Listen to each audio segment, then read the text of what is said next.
संचिन्तयेद् भगवतश्चरणारविन्दं वज्राङ्कुशध्वज सरोरुहुलाञ्छनाढ्यम् उत्तुङ्गरक्तवेलसन्नखचक्रवाल ज्योत्स्नाभिराहतमहद् हृदयान्धकारं यच्छौचनिःसृतसरित्प्रवरोदकेन तीर्थेन मूर्धधिकृतेन शिवः शिवोऽभूत् ध्यातुर्मनश्रमलशैलनिशिष्टवज्रं ध्यायेच्चिरं भगवतश्चरणारविन्दं वन्दे नन्दव्रजस्त्रीणां पादरेणुमभीक्ष्णसः यासां हरिकथोद्गीतं पुनाति भुवनत्रयं श्रीमदाचार्यचरणं शरणं सर्वदेहिनाम् अशेषदोषदहनं मस्तके राजतां मम न मंत्रेण तंत्रेण च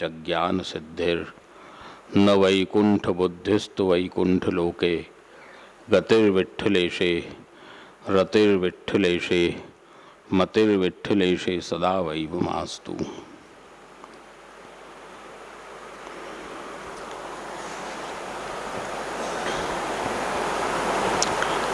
सर्वप्रथम श्री वल्लभ प्रभु के चरणों में वंदन करते हुए उपस्थित समग्र परम भाग्यवान वैष्णवजन, आज चूंकि बाबा साहब उपस्थित नहीं हैं, इसलिए उपक्रम करने वाला कोई अभी है नहीं।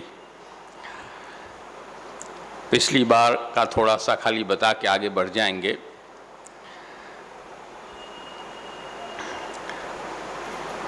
चतुर्थ शिक्षा पत्र का समापन का जो श्लोक है,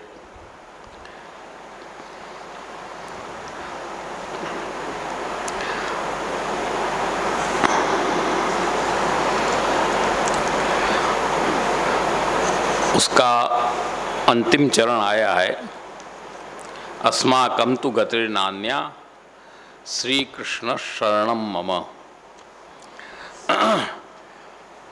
अष्टाक्षर मंत्र ही एकमात्र हमारी गति है, ऐसा उसमें समापन में आप आज्ञा कर रहे हैं। विशेष उपक्रम नहीं कर रहे हैं अभी। अब पंचम शिक्षा पत्र का आज से प्रारंभ होगा।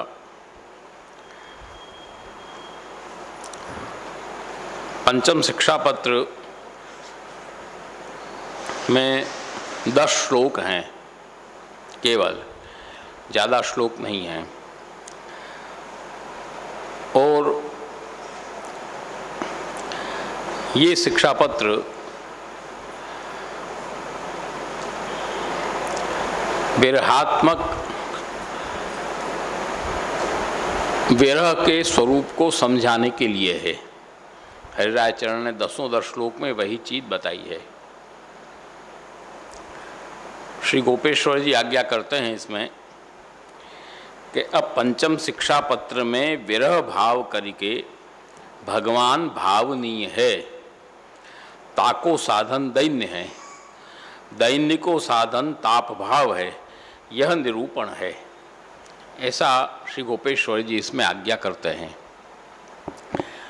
अब इस शिक्षा पत्र के विषयों को यदि अपन विचार करें तो इस शिक्षा पत्र में 9 से 10 विषय लिए गए हैं। उन विषयों में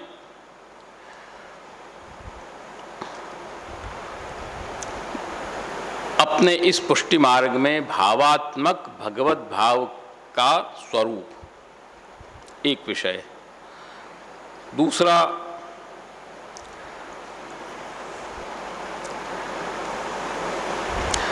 ताप भाव का प्राधान्य, तीसरा श्री गोपीजन वल्लभ का ही भावन, चौथा अपने आचार्य चरण की शरणागति, पांचवा आपके आचार्य चरण के वाक्यों में ही निष्ठा, छठा जो भगवदी जन हैं, तदी जन हैं, उनका सेवन सत्संग। सातवां श्री भागवत का सेवन। आठवां दैन्य और नौवां दैन्य से हरिस्मरण।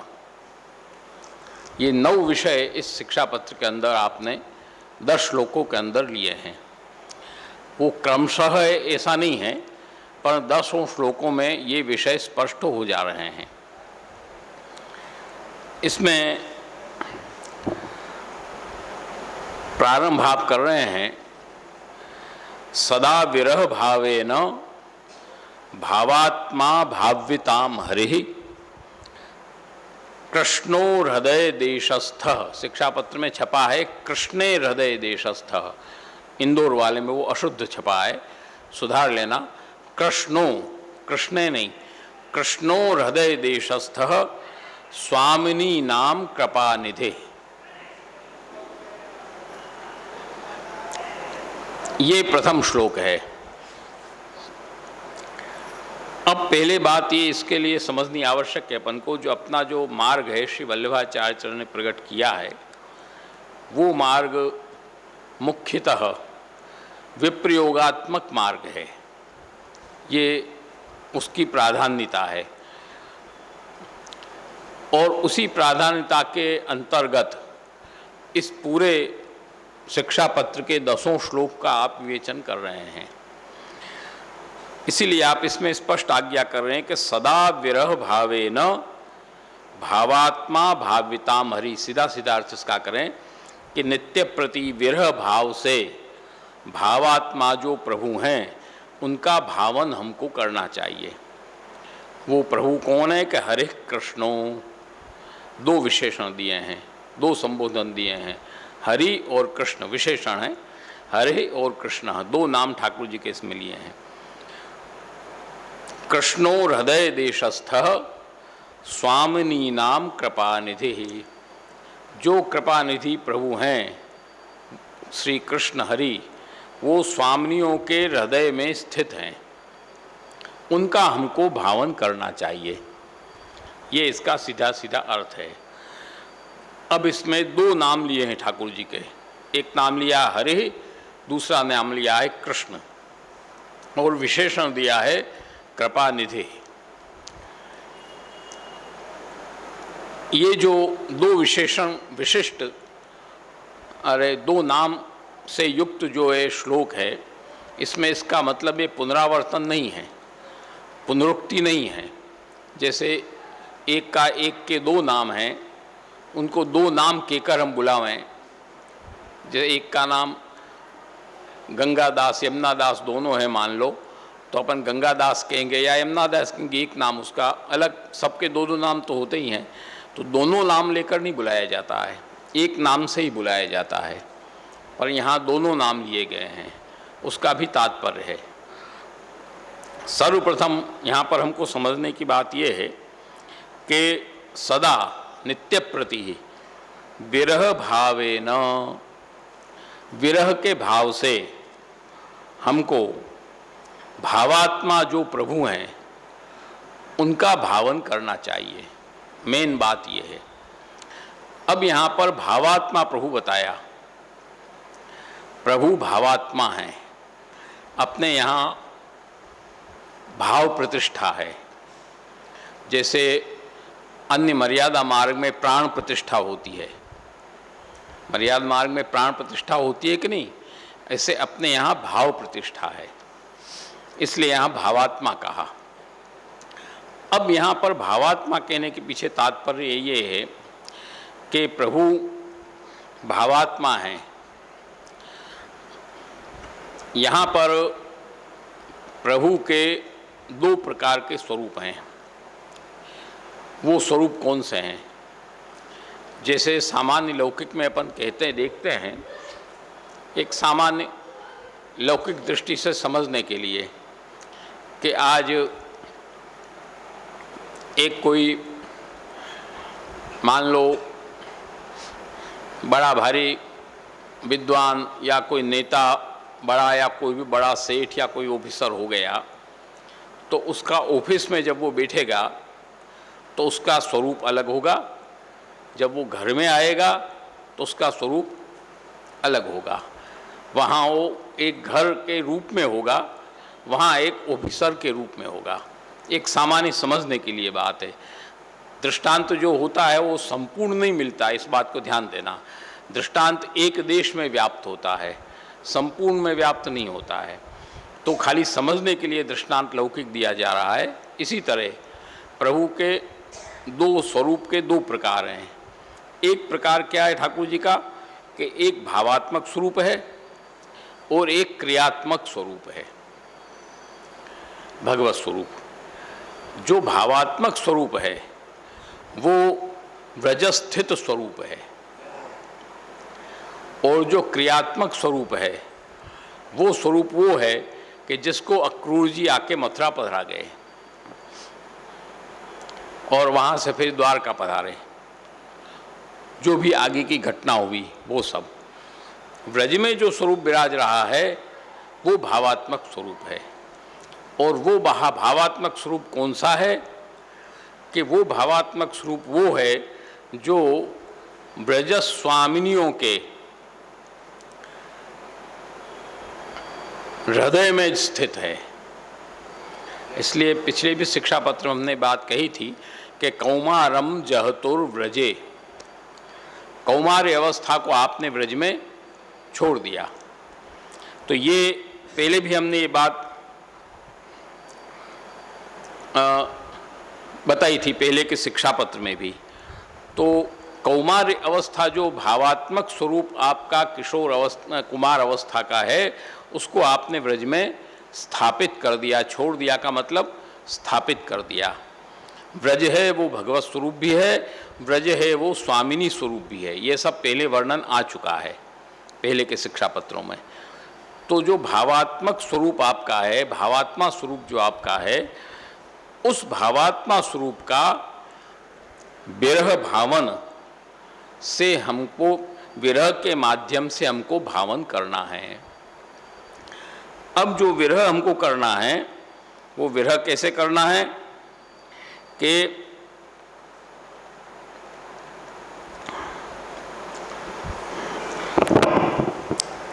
जिस प्रकार स्वामिनियाँ, ब्रजस्वामिनियाँ हृदय में भावन करती थी स्वरूप का, उस तरह से अपन को यहाँ भी विरह का भावन करना है। अब यहाँ विरह भाव शब्द कहा है, विरह भाव शब्द कहा है, अर्थात उसकी स्थिति है। भाव है ना, अभाव नहीं है। अभाव नहीं कहा है, भाव कहा है।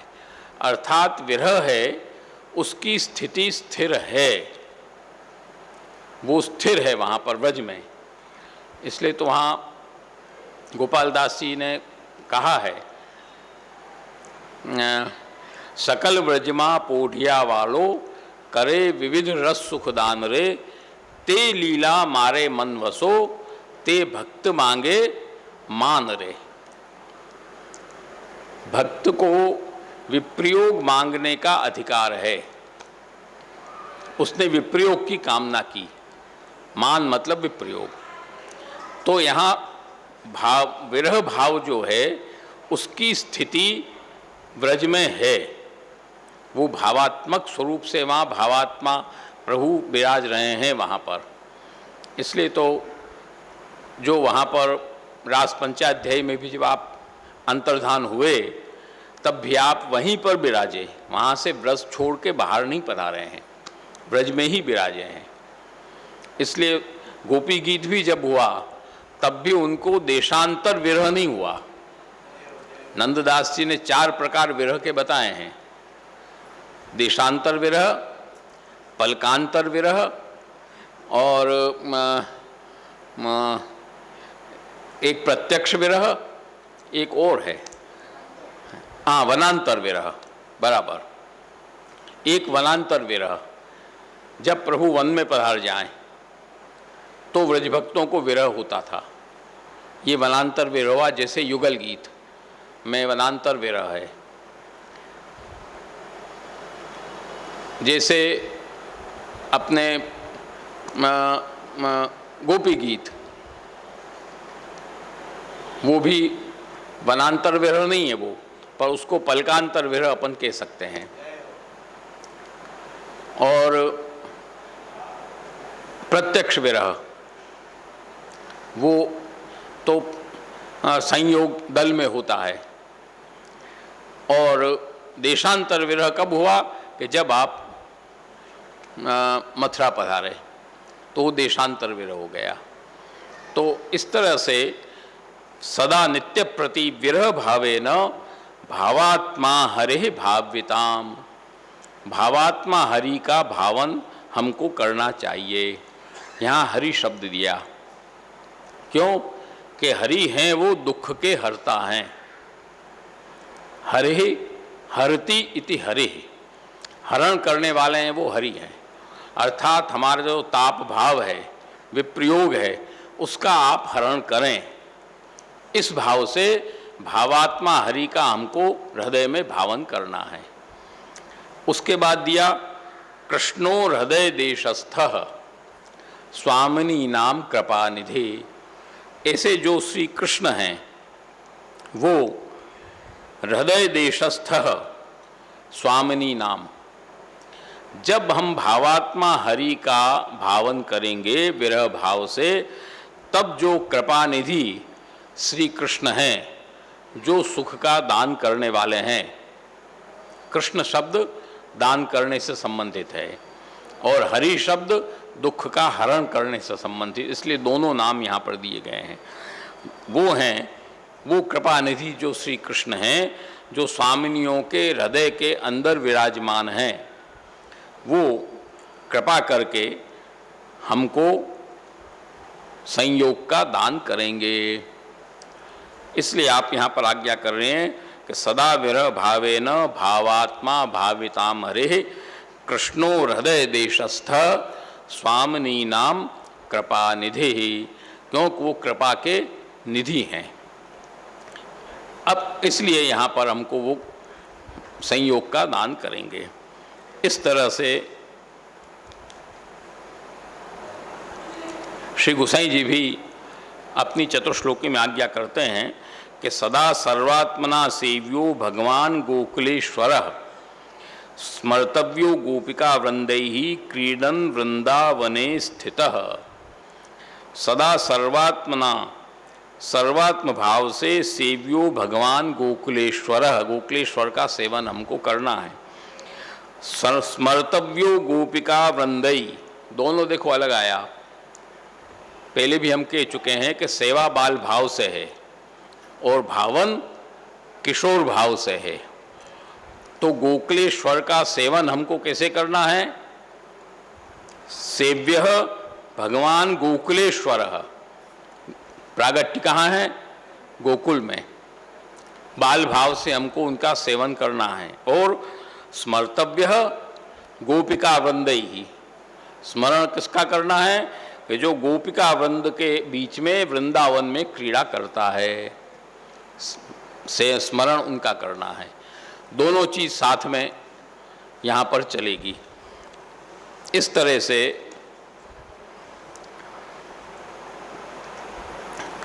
यहाँ पर कृपा निधि शब्द दिया। कृष्णो हृदय देशस्थ स्वामिनी नाम कृपा निधे। कृपा निधि शब्द क्यों दिया? कि कृपा निधि नाम किसका है? श्री महाप्रभु जी का। कृपा सिंधु नाम किसका है? श्री गोसाई जी का। तो कृपा तो जब श्री स्वामिनी जी करेंगे तब ही होगी, वो भी ठाकुर जी कर नहीं सकते, ठाकुर जी के हाथ की बात नहीं है। इसलिए कहा कि कृष्णो हृदय देशस्थ, सेवन हम विरह भाव से जब करेंगे तो हृदय देशस्थ जो कृष्ण हैं वो कृपा निधि स्वामिनी जी की आज्ञा से हमको दान करेंगे, नहीं तो दान नहीं हो सकता। इसलिए गोपेश्वर जी स्पष्ट आज्ञा कर रहे हैं इसमें कि स्वामिनी जी कृपा निधि प्रसन्न होए, भाव को दान करे, तब भावात्मक प्रभु को अनुभव होए। प्रभु के अनुभव को उपाय और नहीं, और दूसरा कोई प्रभु के अनुभव का उपाय जीव के पास नहीं है, पहुँचो। इस तरह से प्रथम श्लोक में आप इसका उपोद्घात कर रहे हैं। उसके बाद दूसरे श्लोक में आज्ञा करते हैं, अस्माकम अतिभाग्येन तदास्यम वह्निरुद्गतः अतः शीतल भावोस्मिन् मार्गे नैवोपयुज्यते। हमारे अत्यंत भाग्य से तदास्यम वह्निरुद्गतः, उस भावात्मक स्वरूप के मुखारविंद से अग्नि प्रकट हुई, इसलिए अतः इस कारण से शीतल भाव अस्मिन् मार्गे न उपयुज्यते, पुष्टि मार्ग में शीतल भाव ग्रहण नहीं है। यहाँ तो उष्ण भाव का ही ग्रहण है, शीतल भाव का यहाँ पर ग्रहण नहीं है। ये इसका सीधा सीधा अर्थ है। अब इसका विश्लेषण आप करते हैं कि अस्माकम अतिभाग्येन,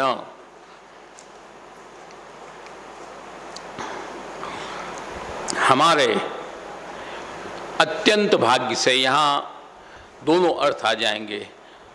श्री हरिराय चरण गोपेश्वर जी को लिख रहे हैं, तो हमारे जो वल्लभ वंशज हैं उनके अति भाग्य से ये अर्थ भी आ जाएगा।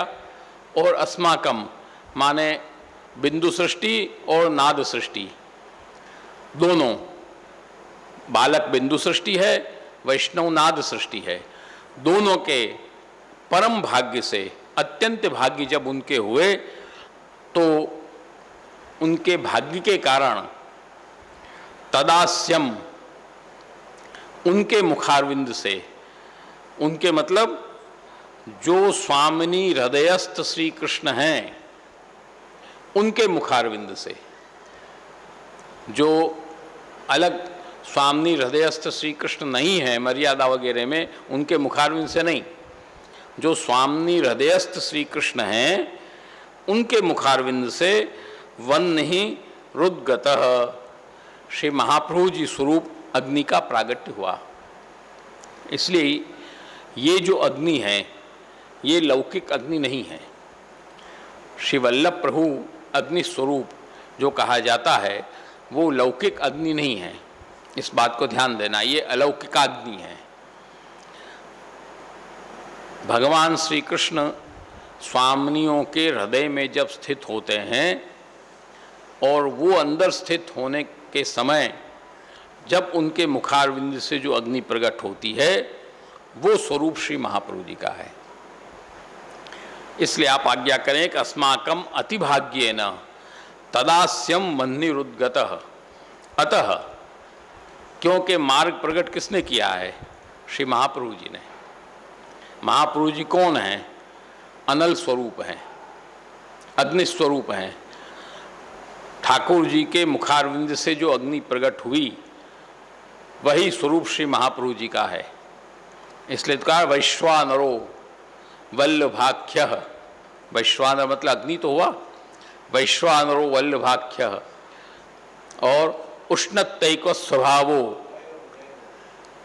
प्यतिशिशिर वचः, स्वभाव आपका कैसा है? उष्णत्वैक स्वभावो। वह्नि का स्वभाव कैसा होता है? शीतल होता है? नहीं, उष्ण होता है, उष्ण स्वभाव है। इसलिए अतः शीतल भावो उसमें, इस मार्ग में शीतल भाव का कहाँ भी उपयोग नहीं है। चाहे तुम विप्रयोग अवस्था में हो तब भी, चाहे तुम संयोग अवस्था में हो तब भी, चाहे तुम उसके लिए प्रयत्नशील हो तब भी, कोई भी स्थिति में शीतल भाव का यहाँ पर काम नहीं है। यहाँ तो प्रतिक्षण भगवत प्राप्ति की आतुरता, प्रतिक्षण भगवत नाम की आतुरता, प्रतिक्षण भगवत सेवा की आतुरता, प्रतिक्षण श्री वल्लभाचार्य चरण के चरणारविंद की आतुरता हमारे मन में बनी ही रहनी चाहिए। ऐसे नहीं कि ठंडे पड़े हैं एकदम, ऐसे नहीं। यहाँ तो उष्णता का मार्ग है। तो वहाँ कहा ना उसमें पुरुषोत्तम, सेठ पुरुषोत्तम दास, उसने कहा कब बुढ़े हुए सेठ जी, सेठ जी बूढ़े भये, याले हम कर लें। उनके पुत्र क्या नाम गोपाल दास ने तब उनको युवा रूप में दर्शन हुए अपने पिता के, क्योंकि वहाँ शीतलता नहीं है, वहाँ ठंडापन नहीं है, वहाँ तो उष्णता है। इस मार्ग में तो चाहे कितना भी कोई वृद्ध हो तब भी भगवत सेवा में उसको वही उष्णता, उतावली, आतुरता रहनी चाहिए। भगवत गुणगान में वही आतुरता रहनी चाहिए, उसमें कहीं कोई कमी होने का सवाल नहीं है।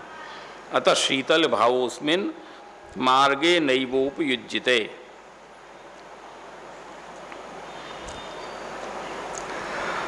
फिर तीसरे श्लोक में आप आज्ञा करते हैं,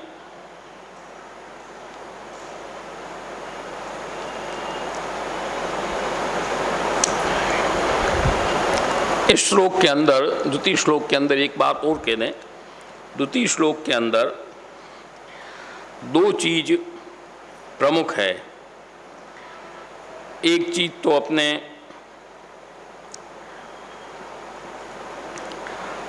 दैन्य और दास धर्म,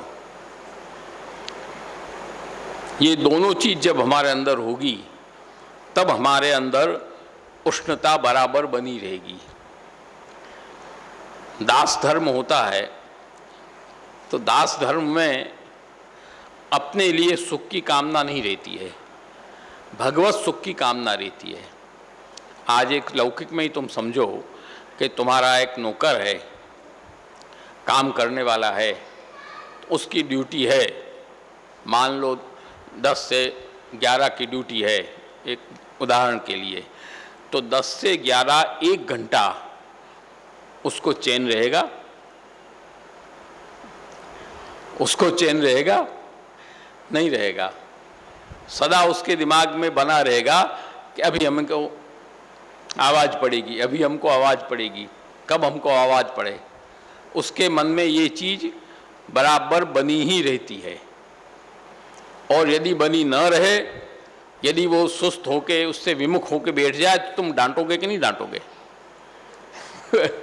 कभी तो ड्यूटी पर है, तुझे होश नहीं है? ड्यूटी कैसे होती है?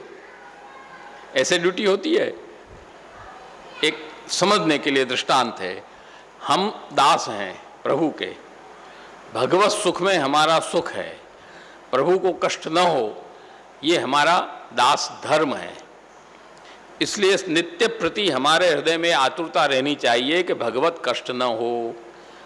जैसा उदाहरण आया, उनका अपना भोजन में पधारे श्री महाप्रभु जी, और वो आया एक व्यापारी रोता पीटता है, पद्मनाभ दास जी रोता पीटता आया कि मेरा आपके साथ में चला, मेरा माल लुट गया। भाई महाप्रभु जी पधार रहे थे, साथ में वो भी जुड़ गया, तो मेरा माल लुट गया, माल लुट गया कि रोता पीटता आया। तो पद्मनाभ दास ने क्या किया? चुपचाप अपनो व्यवस्था करके उसको पैसा दिवा दिया, अंदर महाप्रभु जी को मालूम नहीं पड़ने दिया। श्री महाप्रभु जी बाहर पधारे, तब बात हुई, कहा कि तू क्यों आंसू करो, क्या मतलब है, हमने थोड़ी बात को साथ लियो हो, तो वो तो अपने आप अपने साथ चलो, तो हम क्या करें? तो वो सब ठीक है, परंतु दास धर्म है ये कि आप भोजन कर रहे हो तो आपको कष्ट न हो, इसलिए मैंने धर्म गहनो रखियो, ऐसो कुछ है वहाँ वार्ता, उस पर उधार लेके दिया। तो ये दास धर्म और दैन्य ये बना रहेगा तो शीतल भाव प्राप्त नहीं होगा। अब आगे के श्लोक में आप आज्ञा कर रहे हैं कि ताप भाव परम दैन्यम प्रकाशयति सर्वथा, दैन्येन दया दीन बंधु प्रादुर्भवत्यसौ। अब जो ताप भावन करने की आज्ञा हुई, उस ताप भाव को कैसे हो उसके लिए आप आज्ञा करें कि ताप भाव, जब ताप भाव हृदय में होगा तो परम दैन्यम सर्वथा प्रकाशयति, ताप भाव से परम दैन्य की उत्पत्ति होगी, परम दैन्य हमको प्राप्त होगा। और जब दैन्य हमको प्राप्त होगा तो दैन्य से दीन बंधु जो प्रभु हैं वो दया कृपा करके प्रादुर्भवती प्रकट हो जाएंगे, असौ ये प्रभु प्रकट हो जाएंगे, ये इसका सीधा अर्थ है। अब यहाँ पर पहला शब्द आया है कि ताप भावः। ये ताप भाव क्या है, ताप भाव कैसे है? तो उसके लिए अपन को इस बात को समझना है कि ताप भाव एक हृदय का धर्म है, हमारा अंतःकरण धर्म है। ताप क्या है? हमारा अंतःकरण धर्म ही तो है, वो अंतःकरण का धर्म है। वो अंतःकरण धर्म कैसे होना चाहिए? तो यहाँ पर इस बात को हमको समझना है कि प्रभु से मिलन में जो विलंब होता है, उस विलंब को नहीं सहन करते हुए जब तीव्र उत्कंठा हमारे मन में पैदा होती है, वो ताप भाव है, दूसरा ताप भाव नहीं।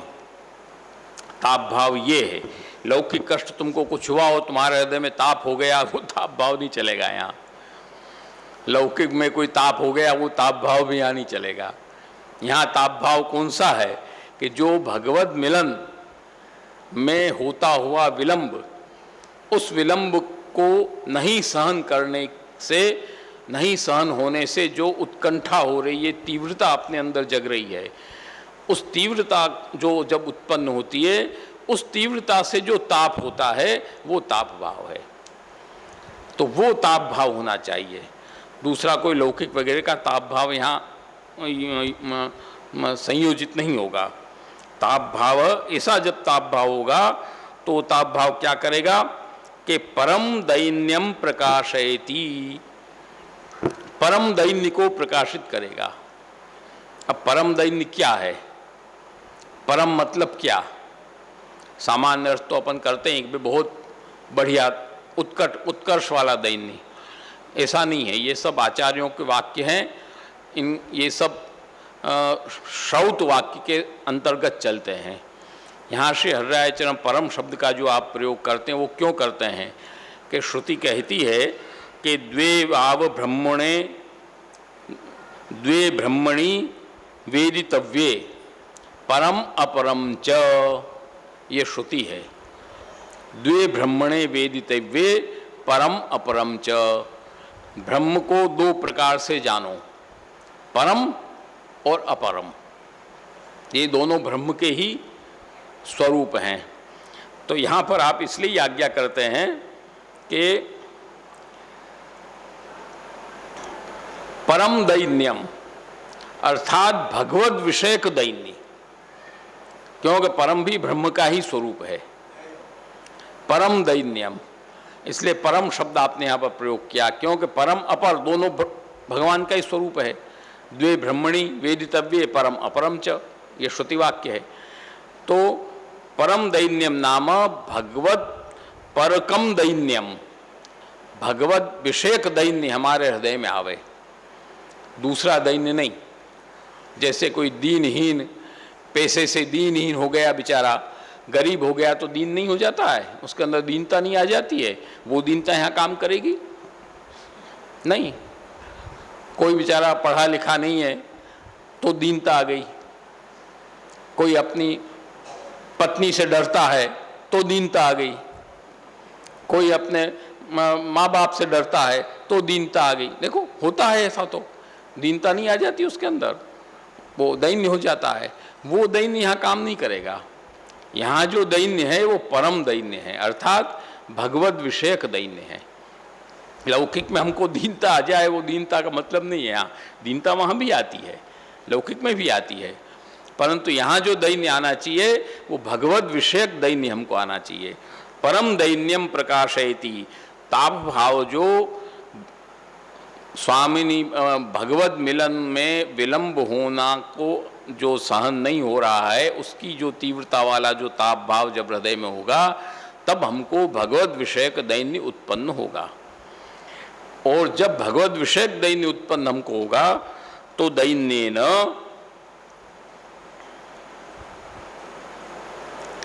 उस दैन्य से दीन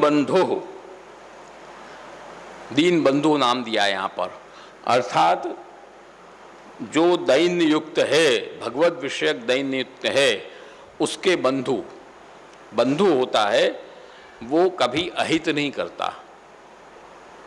बंधु जो होता है वो कभी अहित नहीं करता। आजकल के बंधु नहीं हो, आजकल के बंधु ही अहित कर देते हैं, पर जो बंधु वास्तव में बंधु होता है वो कभी अहित नहीं करता। प्रभु हमारे सच्चे बंधु हैं। त्वमेव माता च पिता त्वमेव बंधु। क्यों वहां बंधु कहा? क्योंकि जो आत्मा है, हमारी आत्मस्वरूप जो प्रभु हैं, वो हमारे सच्चे मित्र हैं। दूसरे हमारे सच्चे मित्र नहीं हैं, वो सब देह संबंधी मित्र हैं, या पैसे संबंधी मित्र हैं, या मजा करने संबंधी मित्र हैं, या जो भी कुछ समझ लो। बाकी जो हमारे आत्मबंधु हैं वो तो प्रभु हैं। तो उस हमारी आत्मा के अंदर जब दैन्य, भगवत विषयक दैन्य उत्पन्न हो जाएगा, तब दीन बंधु, दीनों के बंधु जो प्रभु हैं, वो दया के द्वारा, दया है वो भगवान का धर्म है, इस बात को समझने का है।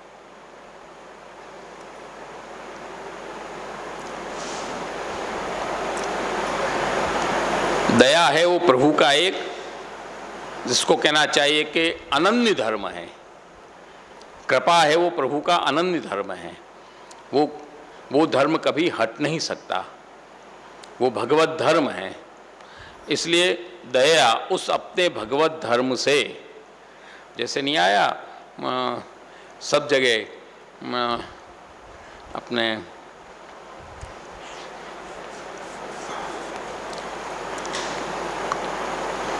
कई जगह प्रयोग आते हैं कि कृपा करके प्रभु ने उसको ये ग्रहण किया, कृपा करके प्रभु ने ये किया। वो कृपा करके क्यों आता है? सीधा प्रभु ने वो किया क्यों नहीं आता है? हाँ, दया निज महात्म्यम करिष्यन प्रकटम हरि। देखो सही आया। वो दया है वो भगवान का एक अनन्य धर्म है। वो प्रभु ही कर सकते हैं। अपन जो सब दया करते हैं वो दया तो परिच्छिन्न दया है अथवा स्वार्थ की दया है। आज तुम किसी पर दया करते हो, कृपा करते हो, कोई न कोई मतलब साथ में जुड़ा है। भाई इसको यूँ कर दो, अपन को इससे काम निकालना है, अपन को इससे काम पड़ेगा। होता है कि नहीं? कहीं न कहीं लौकिक में कहीं न कोई स्वार्थ जुड़ा ही रहता है। परंतु ये जो दया धर्म है प्रभु का, उसमें कोई स्वार्थ जुड़ा हुआ नहीं है, ये शुद्ध दया है। तो दया दीन बंधु दया प्रादुर्भवती, वो प्रकट होते हैं। असौ, फिर असौ कहा, प्रादुर्भवत्यसौ। असौ शब्द यह, असौ माने ये। अब ये कहने की क्या जरूरत है? दीन बंधु प्रादुर्भवती, असौ कहने की कोई आवश्यकता ही नहीं है। असौ क्यों कहा?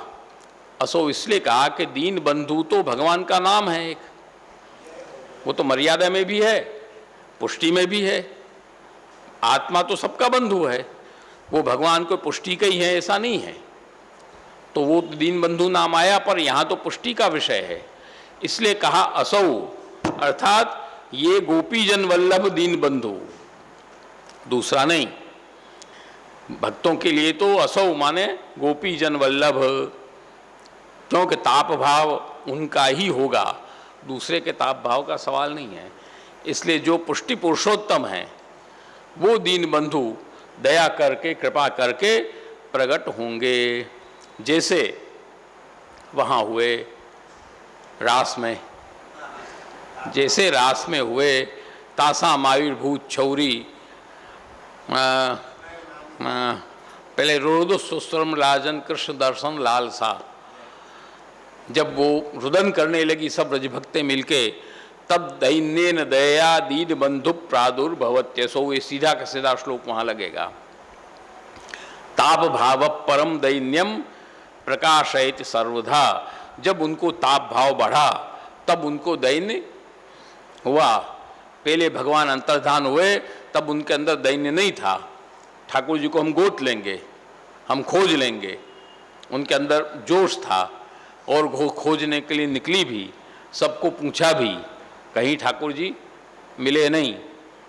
तब फिर क्या हुआ, आके पुनः पुलिनमागत्य कालिंद्या कृष्ण भावना संवेता जगु कृष्णम तदा गमन कांक्षिता। उसके बाद आया गोपी गीत, उसके बाद ही आता है ना गोपी गीत। जब पुनः पुलिन मागत्य, फिर यमुना जी के तट पे आई कालिंद्या कृष्ण भावना, श्री यमुना जी में कृष्ण की भावना करके संवेता जगो हो गान करने लगी। तदागमन कांक्षया, ये जो गोपी गीत के लिए अपने इतना आग्रह करते हैं सब, अपने पुष्टि मार के गोपी गीत का पाठ करो, गोपी गीत का पाठ करो, उसका कारण क्या? उसका कारण यही है कि गोपी गीत से ही दैन्य की पूर्ण सिद्धि है। ताप भाव की सिद्धि तो पहले हुई, ताप भाव की सिद्धि तो अंतर्धान होने के बाद तुरंत होने लगी, परंतु संपूर्ण ताप भाव और संपूर्ण दैन्य तो गोपी गीत में ही है। इसलिए अपने यहाँ गोपी गीत के पाठ पर, गोपी गीत पर विशेष जोर दिया जाता है कि ये वैष्णव जन को सबको करना चाहिए, क्योंकि गोपी गीत में ताप भाव और दैन्य दोनों पूर्ण हो जाते हैं। और वो होने के बाद ही रोदुस्वरम राजन कृष्ण दर्शन लालसा हुआ।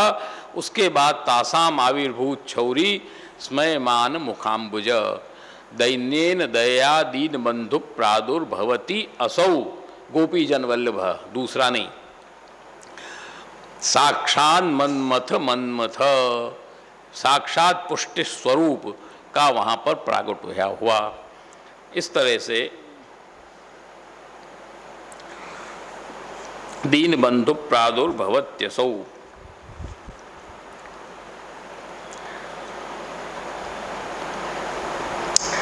अब उसके बाद आज्ञा करते हैं कि इससे ये बात स्पष्ट हुई कि भाई ताप भाव और दैन्य ये दोनों चीज बहुत आवश्यक है। अब आज्ञा कर रहे हैं आप भाई के दैन्य कैसे हो। तद दैन्यम स्यात् स्वामिनी नाम ताप भाव विभावनात्। दैन्य कैसे हो, तो हरिराय चरण आज्ञा कर रहे हैं तद दैन्यम स्यात् स्वामिनी नाम ताप भाव विभावनात्। स्वामिनियों ने जिस प्रकार से ताप भाव किया उस तरह से ताप भाव करोगे तब दैन्य प्राप्त होगा। तद भावनम भवे देव तापात्म चरणाश्रयात। वो कैसे हो, वो कैसे हो सकता है, उसकी समस्या है। वो तब हो सकता है कि श्री महाप्रभु जी का चरण का आश्रय करोगे तब, नहीं तो नहीं। ये इसका सीधा सीधा अर्थ है। अब इसमें आप आज्ञा करते हैं, ये श्लोक बहुत सैद्धांतिक समझने लायक है। तद दैन्यम, वो दैन्य अर्थात परम दैन्य, भगवद विषयक दैन्य। तद दैन्यम स्वामिनी नाम, जो स्वामिनी श्री राधिका प्रभृति वृषभानुजा प्रभृति स्वामिनियों को जो ताप हुआ, उन्हीं के ताप का अनुभावन हमको करना है, दूसरे का नहीं। कौंडिन्यो गोपिका प्रोक्ता गुरवः साधनम च तत् भावो भावनया सिद्धः साधनम नान्य दृश्यते। षोडश ग्रंथ पाठ सब करते हो रोज, पर उसको समझने की आवश्यकता है। कौंडिन्यो गोपिका प्रोक्ता गुरवः, पुष्टि मार्ग में गुरु कौन है? कौंडिन्य और गोपिका। कौंडिन्य ऋषि, वो कौंडिन्य ऋषि को गुरु त्याग पक्ष में केवल बताया है, इस बात को ध्यान देना।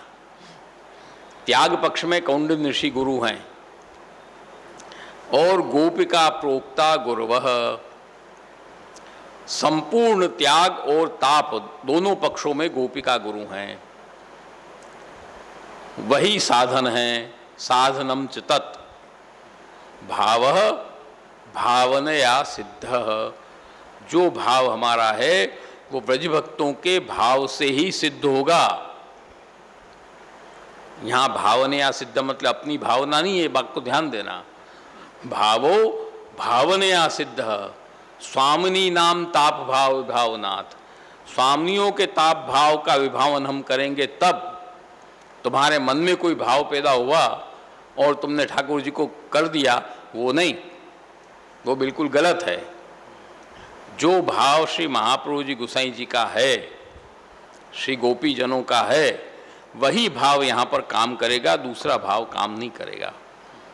इसलिए अपने मनोरथ वगैरह भी करते हैं तो मन का मनोरथ नहीं करना चाहिए, ऐसा क्यों कहते हैं? भाई ये मनोरथ नहीं, ऐसे नहीं होगा। क्यों नहीं होगा? तुम्हारे मन में भावना हुई है तो करो। क्यों मना किया जाता है कि नहीं भाई वो तो नहीं होगा? क्यों कि भावो भावनया सिद्ध, स्वामिनी नाम विभावनाथ, ताप भाव तद्दैन्यम स्यात्, स्वामिनी नाम ताप भाव विभावनाथ। ब्रजभक्तों ने जिस भाव से जैसे भगवत सेवा किया और जैसे जैसे मनोरथ किए, वो मनोरथ ही हम कर सकते हैं, दूसरे मन के मनोरथ नहीं। मन को मनोरथ करोगे तो भाव ताप वहाँ पर वो भाव सिद्ध ही नहीं होगा, क्योंकि वो ब्रजभक्तों के स्वामिनियों के भाव से ही भावन होता है, उसका दूसरा भावन नहीं होता है। स्पष्ट आप आज्ञा करें तद दैन्यम स्यात्, वो जो दैन्य भगवत परक दैन्य है वो स्वामिनी नाम ताप भाव भावनात् भवती, स्वामिनियों का जो ताप भाव है उसका जब हम विभावन करेंगे तब ही होगा। गोपी गीत गान करके उसी भाव का जब विभावन करेंगे तब होगा, नहीं तो नहीं होगा। तो विभावनात्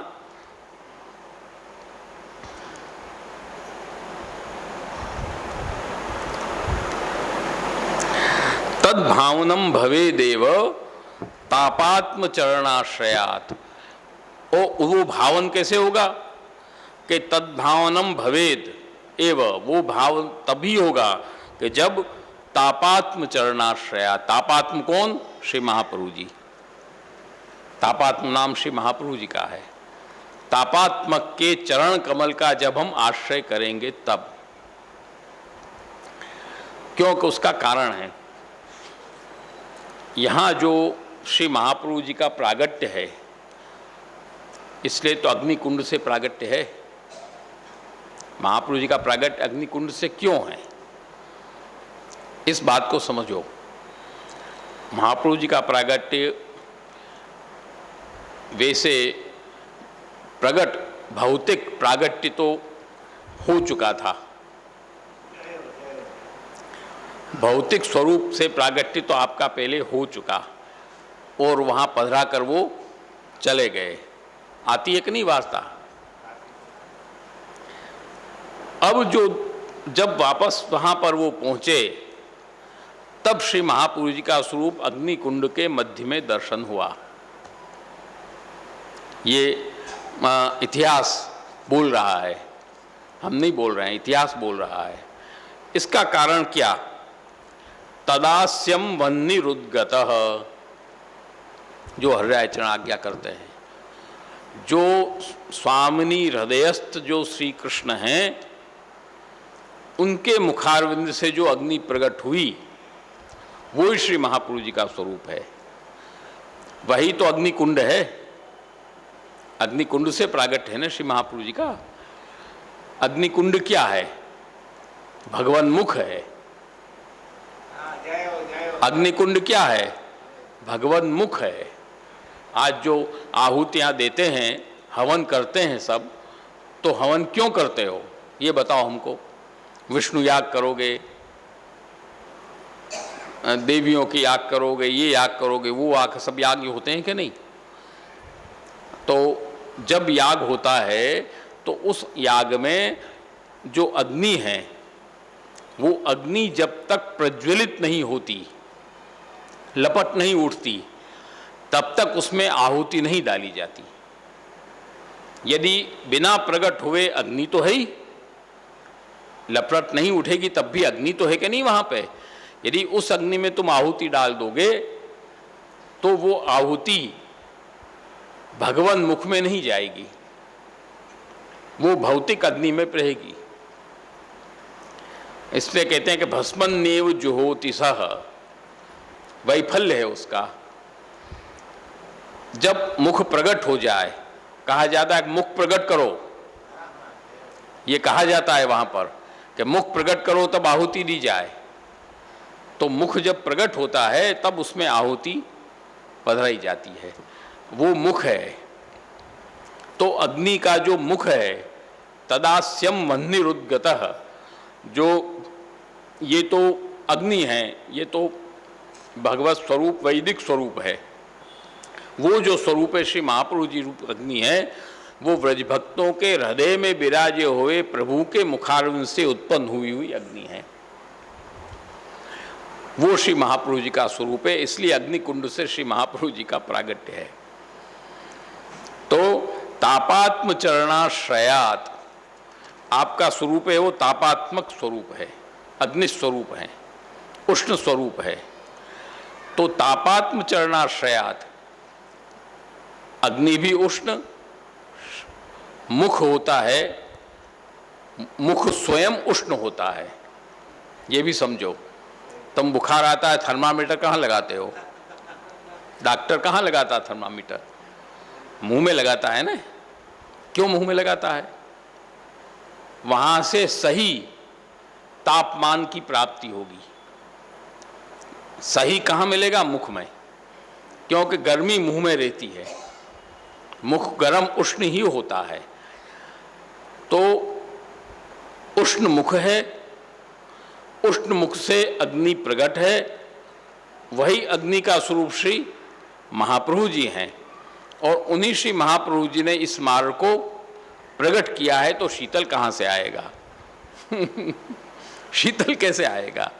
शीतल तो हो ही नहीं सकता। जब स्वयं उष्ण है प्रकट करने वाले, उनका मुखारविंद उष्ण है, उससे अग्नि प्रकट हुई, वो उष्ण है, उस अग्नि के स्वरूप श्री महाप्रभु जी उष्ण हैं। तो शीतलता आने का सवाल नहीं। अतः शीतल भावोस्मिन् मार्गे नैवोपयुज्यते। इसलिए तापात्म चरणाश्रयात, तापात्मक प्रभु जो श्री महाप्रभु जी हैं, उनका जब आश्रय करोगे तब दैन्य की प्राप्ति हो सकती, नहीं तो दैन्य की प्राप्ति नहीं हो सकती।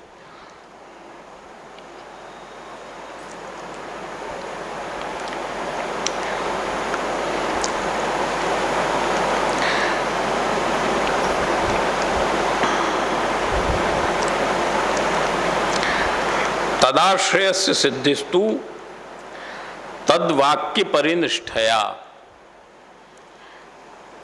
तन्निष्ठा सततम ताद्रक तदीय जन सेवया। अब यहाँ पर आज्ञा कर रहे हैं कि उनका आश्रय कैसे हो, श्री महाप्रभु जी का आश्रय कैसे हो। ये भी तो एक विषय आया, प्रश्न आया। तो तदाश्रय से सिद्धिस्तु, उनके आश्रय की सिद्धि कब होगी? कि तद वाक्य परिनिष्ठया, श्री महाप्रभु जी के वाक्यों में हमारी निष्ठा होगी। तन्निष्ठा, वो निष्ठा कैसे होगी? निष्ठा का भी तो रास्ता चाहिए। तन्निष्ठा सततम ताद्रक तदीय जन सेवया, वो निष्ठा तब होगी कि सतत हम जो भगवत भक्त हैं, श्री महाप्रभु जी के सेवक हैं, उनका सेवन करेंगे, तब होगी, नहीं तो नहीं होगी। इसलिए आप यहाँ पर आके कि तदाश्रयस्य सिद्धे ही, उस वस्तु की सिद्धि कब होगी? जब श्री महाप्रभु जी के वाक्यों में हमारी निष्ठा हो। निष्ठा शब्द कहा है यहाँ पर। निष्ठा का तात्पर्य क्या होता है? कि निष्ठा उसको कहते हैं कि उस वाक्य को प्रमाणों के आधार पर उस वाक्य को मान करके उसमें हम दृढ़ हो जाएं, जबरदस्ती न रहे। निष्ठा का मतलब क्या हुआ, सीधे सीधे अर्थ में बतावें कि जबरदस्ती न रहे, भाई मानना पड़ेगा, ये नहीं भाई हमको तो मानना पड़ेगा, अब उन्होंने कहा है तो हमको मानना पड़ेगा, ये नहीं। खुद की निष्ठा अंदर से होनी चाहिए। कर्म निष्ठा तदया गेया यदा चित्त प्रसीदति। महाप्रभु जी आज्ञा कहें कर्म निष्ठा तब मानो जब कार्य करने के बाद हमारा चित्त प्रसन्न हो। काम तुमने कर दिया, काम करने के बाद अरे परेशान होके आके बैठ गए, तो कर्म निष्ठा नहीं है। तुमने कुछ कोई न कोई के दबाव से वो काम किया है, अथवा स्वार्थ से वो काम किया है, अथवा कोई मतलब से वो काम किया है, या मजबूरी में काम करना पड़ा है, निष्ठा से नहीं किया तुमने काम। कर्म निष्ठा कब मानी जाए, जब चित्त प्रसन्न हो काम करके। हम काम करके आए, खूब आनंद आया, प्रसन्नता हुई, तब निष्ठा समझो उस कार्य में हमारी निष्ठा है। और ज्ञान निष्ठा तदा गिया, कर्म निष्ठा तदा गया यदा चित्त प्रसीदति। ज्ञान निष्ठा तदा गया यदा बुद्धि प्रसीदति। ज्ञान निष्ठा तबे जब हमारी बुद्धि प्रसन्न हो। और भक्ति निष्ठा तदा गया यदा कृष्ण प्रसीदति। भक्ति निष्ठा तब हमारी सिद्ध हो जब प्रभु प्रसन्न हो, नहीं तो नहीं। तो यहां निष्ठा शब्द इसलिए आपने दिया है कि तद वाक्य परिनिष्ठया, उनके वाक्यों में परितः संपूर्णतः चारों तरफ से हमारी निष्ठा हो जाए, दृढ़ आश्रय हो जाए। श्री महाप्रभु जी का वचन है, निश्चित ये वचन सिद्ध वचन है, वस्तुतः कृष्ण एव ही, भगवत स्वरूप भगवत वाणी है और संपूर्ण वेद विहित है, वेद से प्रमाणित है। ये निष्ठा जब हमारी उनके अंदर हो जाएगी तब हमको वो होगा, दैन्य की सिद्धि होगी। तद वाक्य परिनिष्ठया, और उनमें निष्ठा कैसे होगी, तन निष्ठा सततम ताद्रक तदीय जन सेवया। जो तदीय भगवदी हैं उनका सेवन जब हम करेंगे तब हमारी आचार वाक्यों में निष्ठा होगी। यो वदन्त अन्यथा वाक्य माचार्य वचनात् जनात् संस्कृति प्रेरको वापि तत्संगो दुष्ट संगमः। श्री हरिराय चरणाज्ञा करते हैं, जो यह वदंती अन्यथा वाक्यम, आचार्य वचन से अन्यथा वाक्य जो कहता है, और जो संस्कृति प्रेरक संसार को प्रेरित करने वाला वाक्य कहता है, वो दुस्संग है। और दुस्संगमः, भूल रहे हैं दूसरा आगे का। तो इस तरह से यहाँ पर तदीय भक्तों की जब हम सेवन करेंगे तब हमारे आचार्य चरण के वाक्यों में हमारी दृढ़ निष्ठा उत्पन्न होगी, नहीं तो दृढ़ निष्ठा उत्पन्न नहीं होगी। तदीया दुर्लभाचेस्यु, अब तदी न मिले तो क्या करना, उनका सेवन कहाँ से करें। तो तदी नहीं मिले तो सब गड़बड़ हो गया, पूरा पूरा श्रृंखला बेकार हो गई। तो तदीया दुर्लभाचेस्यु श्री भागवत सेवनम, तो श्रीमद् भागवत का सेवन करो, श्रीमद् भागवत का अध्ययन करो, श्रीमद् भागवत पढ़ो, श्रीमद् भागवत का सेवन करो।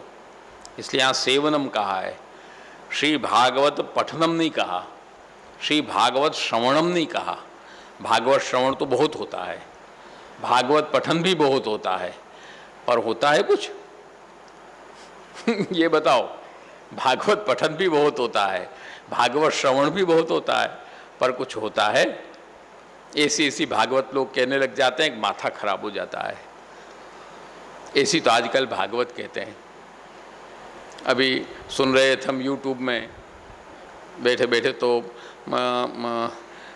विद्वत सभा आ रही थी एक, विद्वत सम्मेलन का आ रहा था उसमें, तो हमने सुना कि देखा क्या है, अचानक वो आ गया विद्वत सम्मेलन का, वृंदावन में हो रहा था, उसमें भागवत में राधा तत्व इस पर हो रहा था। अब वहाँ बैठे थे सब आजकल के कथाकार कहें उनको, क्या कहें, कुछ कहने के शब्द नहीं है, सब भवैया कहना चाहिए आज की दृष्टि में उनको, सबको भवाई करने के लिए सब बैठ जाते हैं ना, ऐसे बैठे थे सब तैयार हो के।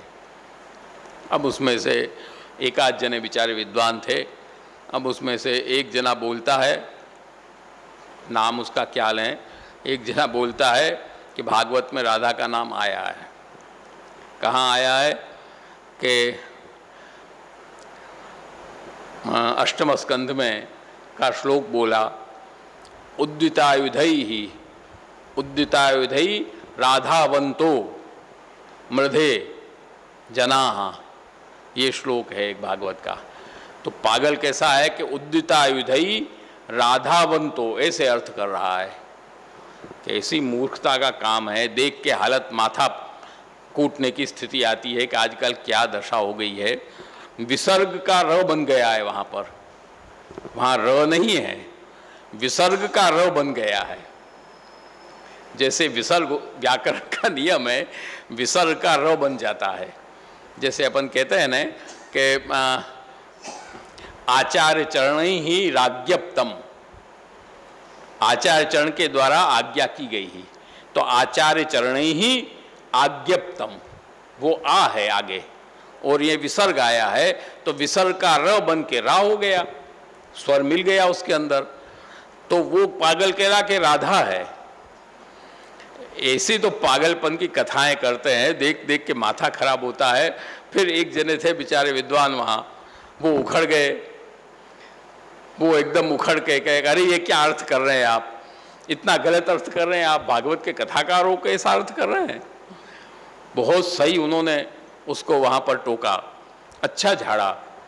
तो स्थिति ये है आजकल, श्रवण भागवत का खूब हो रहा है, भागवत का पाठन भी खूब हो रहा है, परंतु ऐसा पठन हो रहा है, ऐसा ही श्रवण हो रहा है, और सब सुनने वाले भी महानुभाव ऐसे हैं कि क्लिपिंग होती है, ऐसे में क्लिपिंग होती है। क्या दुनिया आ गई है।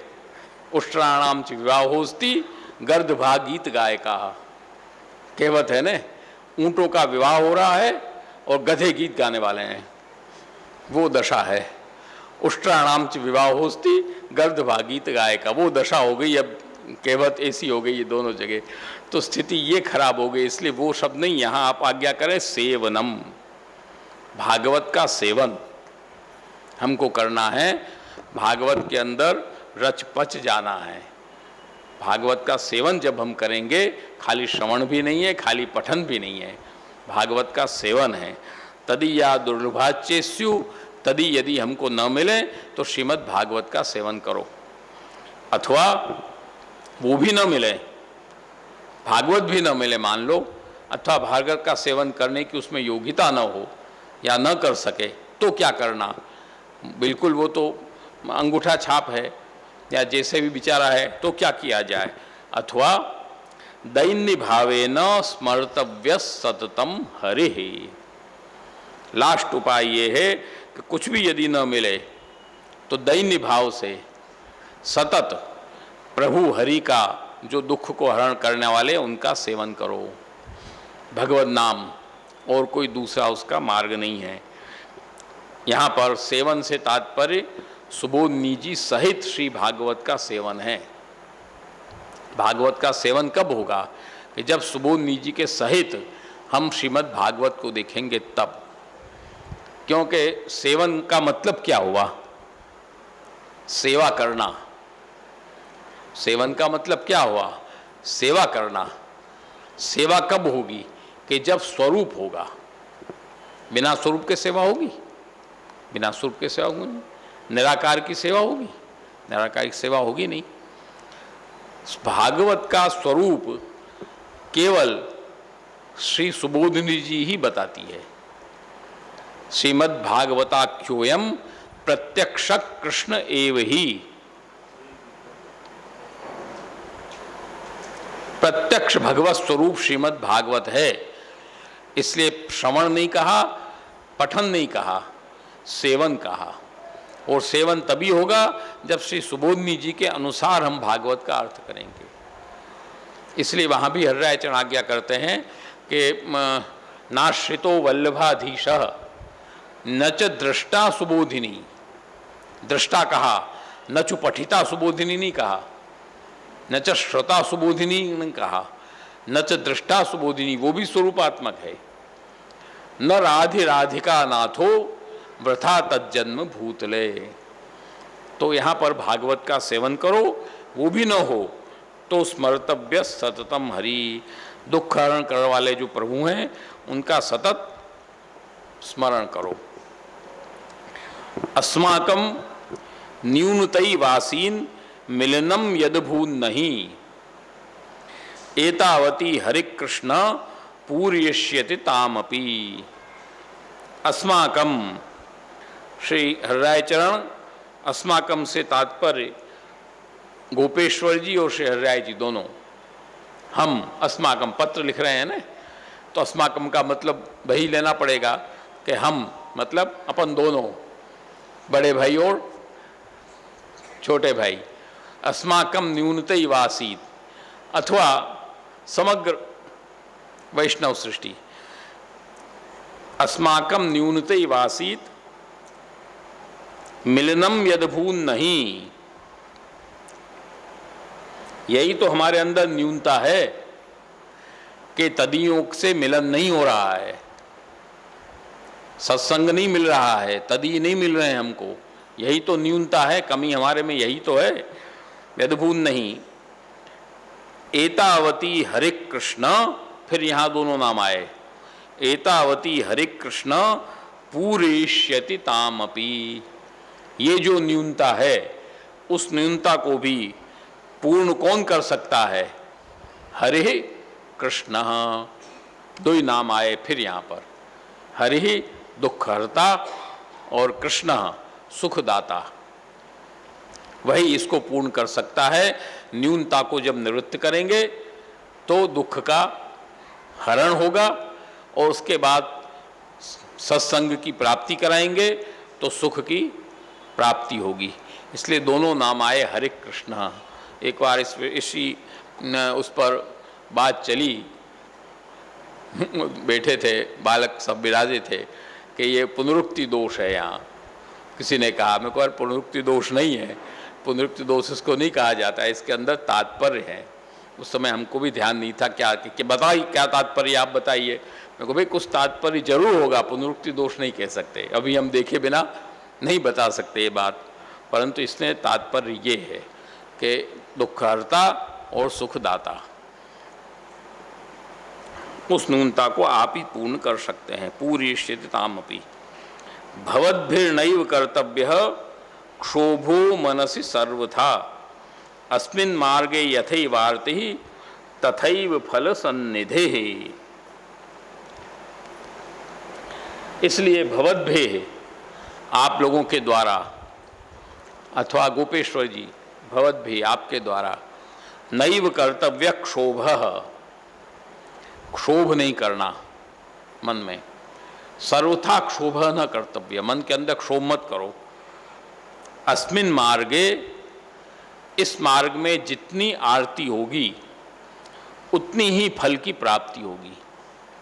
न्यूनता है, सत्संग नहीं मिल रहा है, इसकी भी तो आरती है, इसकी भी तो आरती हो रही है, वो भी फल देने वाली ही होगी। इसलिए क्षोभ नहीं करना। क्षोभ का मतलब क्षुभ संचलन है। क्षोभ का मतलब एक सीधे सीधे शब्द में कहे तो असंतोष। असंतोष नहीं करना। असंतोष एक पारिभाषिक शब्द है।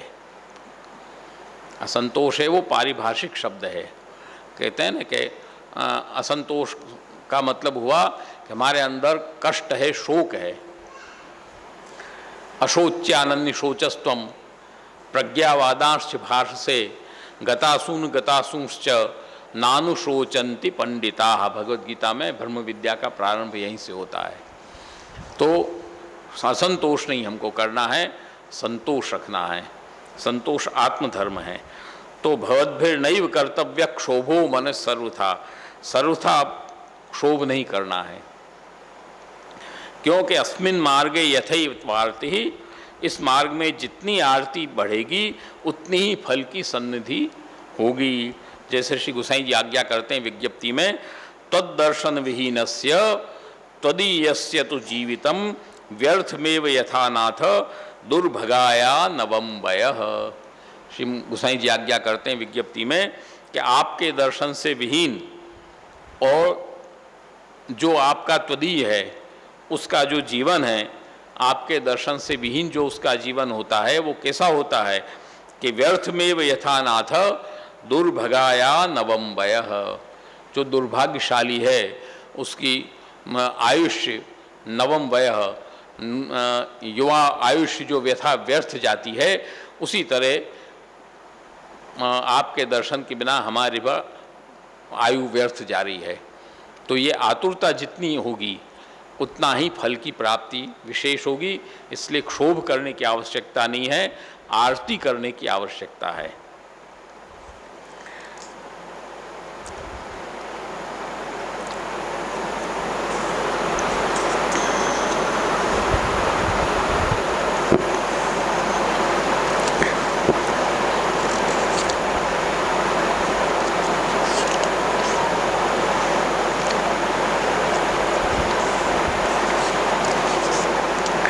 यथा कथंचित कर्तव्यो व्यवहारस्तु व्यवहारो ही लौकिकः अपकीर्ति भयात्तेन बुद्धि शैथिल्य संभवात्।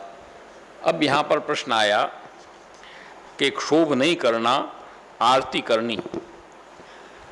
आरती का जो सवाल है, आरती जब आदमी को होती है तो अस्वास्थ्यता प्रकट हो जाती है। आरती होती है तो स्वस्थता मिटती है कि नहीं? लोके स्वास्थ्यम तथा वेदे हरिस्तु न करिष्यति, आता है कि नहीं? तो स्वास्थ्य, आज तुम मान लो किसी के इंतज़ार में बैठे हो तो तुम्हारा मन स्वस्थ होगा? नहीं होगा।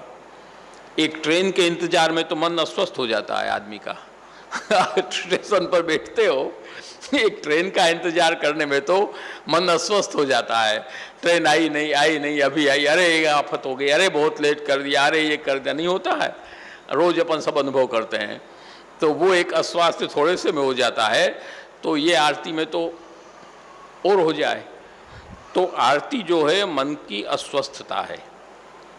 यहाँ जो मन की अस्वस्थता है वो क्या है कि यहाँ की अस्वस्थता क्या है कि भगवत मिलन नहीं होने के निमित्त से मन की अस्वस्थता है।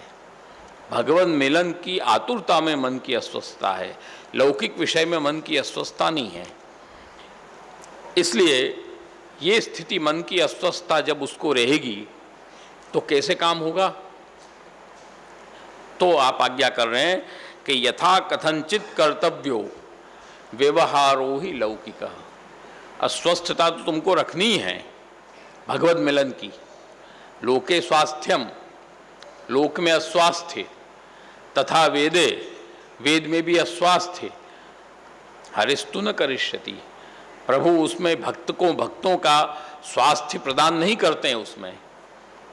क्योंकि पुष्टि मार्ग स्थितो यस्मात् साक्षिणो भविता अखिलः, तो उसमें तो स्वास्थ्य नहीं देंगे।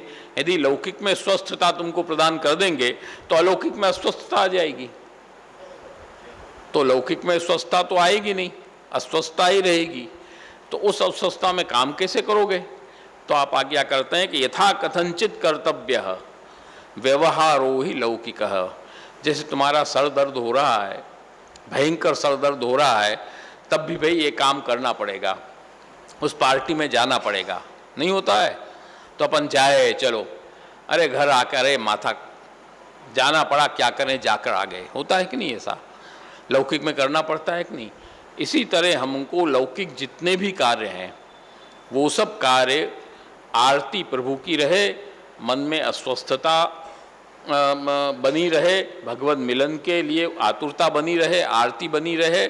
उस आरती में हमको सब कार्य, लौकिक कार्य जितने हैं वो यथा कथनचित जैसे तैसे, अपने सीधी भाषा में कहें यथा कथनचित माने जैसे तैसे, कर्तव्यो व्यवहार ही लौकिक, लौकिक व्यवहार जैसे तैसे हमको कर लेना चाहिए। भाई क्यों करना चाहिए? इसका व्यवहार ही छोड़ दो, लौकिक व्यवहार करने की जरूरत क्या है जबरदस्ती? तो क्या कि नहीं, अपकीर्ति भयात, नहीं यदि लोक में व्यवहार करोगे अपकीर्ति होगी। अरे इसने किया ही नहीं, बड़ा भारी भक्त बनता है और यहाँ तो ऐसा करता है। होता है कि नहीं? लोग कहते हैं कि नहीं? नहीं होता, नहीं करते हो तब भी कहते हैं कई बार, अरे बड़ा भारी तो वो बनता है और यहाँ देखो ऐसे करता है। तो अपकीर्ति भयात, अपकीर्ति भय से। अरे भय क्यों करना? जब प्रभु से हमारा सीधा लगन जुड़ रही है तो हम भय क्यों करें? लौकिक से भय नहीं करना चाहिए। भय को क्यों करके बैठते हैं? नहीं, तेना कारण बताया आपने, अपकीर्ति का भय क्यों करना है? हमको अपकीर्ति का भय नहीं है, उससे डर के हम कर रहे हैं ऐसा नहीं है, उसमें कारण है। तेना मतलब कारण है, तृतीया विभक्ति दिया है। कारण ये है कि बुद्धि शैथिल्य संभवात, हमारी बुद्धि में जो भगवत आरती, भगवत आग्रह, भगवत सेवा का आग्रह के लिए जो दृढ़ता है, उस दृढ़ता में शिथिलता आ जाएगी। बुद्धि जो होती है ना, बुद्धि आदमी को हर कार्य में समस्या खड़ी करती है और काम भी करती है। बुद्धि दोनों काम करती है। बुद्धि आदमी को, इसलिए तो अपन कहते हैं कि प्रभु बुद्धि न बिगाड़े। अपन क्या कहा जाता है? ठाकुर जी बुद्धि न बिगाड़े हमारी। ये क्यों कहा जाता है? ये इसलिए कहा जाता है कि बुद्धि जो है वो गड़बड़ भी कर सकती है और बढ़िया भी कर सकती है। वो उसके अंदर तर्क है। तो इसलिए गीता में भी क्या आया? ददामि बुद्धि योगम तम तेन माम उपयांति ते। अर्जुन बहुत तर्क कर रहा था ना, इसलिए बुद्धि योग का दान किया प्रभु ने उसको। बुद्धि भगवत परक, भगवत विषयक, भगवत भाव वाली बुद्धि भी बननी चाहिए। मन तुम्हारा लग गया भगवान में, शरीर लग गया, आत्मा तो लगी हुई है ही। आत्मा तो गलत काम कभी करेगी नहीं। आत्मा तो कोई गलत काम करोगे तो टोकेगी ही टोकेगी। ये आज भी अनुभव करके देख सकते हो। कोई काम तुम करने जा रहे हो तो मन कहेगा कर, आत्मा कहेगी मत कर। पर होता क्या है? हार किसकी होती है ज़्यादातर? आत्मा की। आजकल लौकिक में हार किसकी होती है? आत्मा की। मन जीत जाता है, मन ने कर लिया काम। तो जबकि जीतना चाहिए आत्मा, पर आत्मा हमारा कमजोर है, सबका बलहीन हो गया आत्मा। मन बलवान है, आत्मा बलहीन है। आत्मबल नहीं है हमारे पास, इसलिए हम हार जाते हैं। तो अब ये जब स्थिति बनती है, कोई अच्छे काम में मान लो मन भी लगा, तुम्हारा मन भी अच्छे काम में लग गया, आत्मा तो लगी हुई है ही, पर वहाँ बुद्धि ने आफत खड़ी कर दी। आज ठाकुर जी की सेवा कर रहे हो, उसमें तुम्हारा मन खूब लगा है, भगवत दर्शन हो रहे हैं, अन्नकूट तुमने किया, ये हुआ, गोवर्धन लिया। अरे ठाकुर जी पर्वत कैसे उठा सकते हैं? नहीं उठा सकते। ये काम किसका है? बुद्धि का। ये काम मन का नहीं है। मन तो लग गया भाई, ठाकुर जी मुखारविंद में दिखा दिया पूरा ब्रह्मांड, ऐसा तो नहीं दिखा सकते। ये कैसे संभव हो सकता है? मन लग गया तुम्हारा, क्योंकि वहाँ सरसता है, वहाँ सरसता है, मन लग गया, आत्मा लग गई, शरीर लग गया, इंद्रियां लग गई, परंतु बुद्धि ने समस्या खड़ी कर दी। ऐसा कैसे हो सकता है?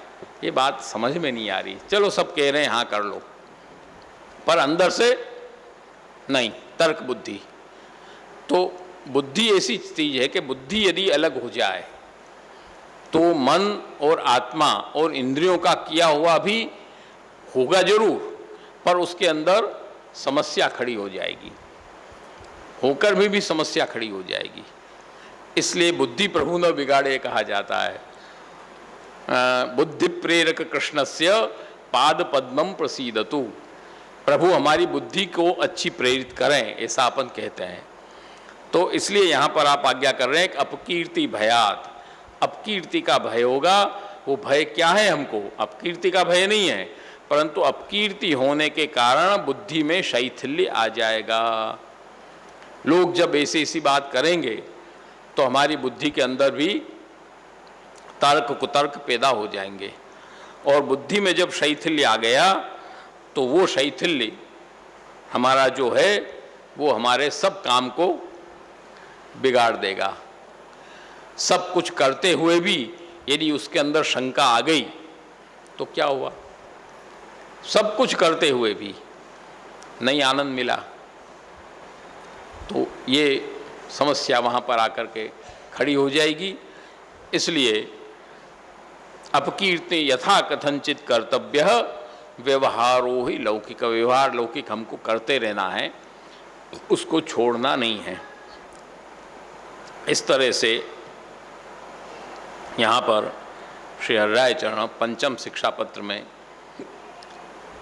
तापात्मक विरह भाव, भावात्मक भगवत स्वरूप, दैन्य, तदीजन सेवन, श्री गोपीजन वल्लभ का भावात्मक स्वरूप और हरिस्मरण दैन्य से, और ताप भाव, ये 9 प्रकार इस शिक्षा पत्र के अंदर आपने यहाँ पर प्रकट किए हैं। इतना ही कहते हुए आज का अपन यहाँ पर समाप्त करेंगे। छठा शिक्षा पत्र जो आगे अगली एकादशी से ओपन करेंगे, वो छठे शिक्षा पत्र, इस 5 शिक्षा पत्र तक पहले भी हमने पहले दिन भी कहा था उपक्रम में कि 5 शिक्षा पत्र लेखन के बाद तब गोपेश्वर जी के बहू जी लीला में पधारे। इसलिए छठे शिक्षा पत्र में वो भी प्रसंग साथ में आएगा, वो प्रसंग अगली, इसलिए क्योंकि यहाँ तक आने के बाद बीच में थोड़ा प्रसंग बदलेगा, क्योंकि गोपेश्वर जी के बहू जी लीला में पधार गए।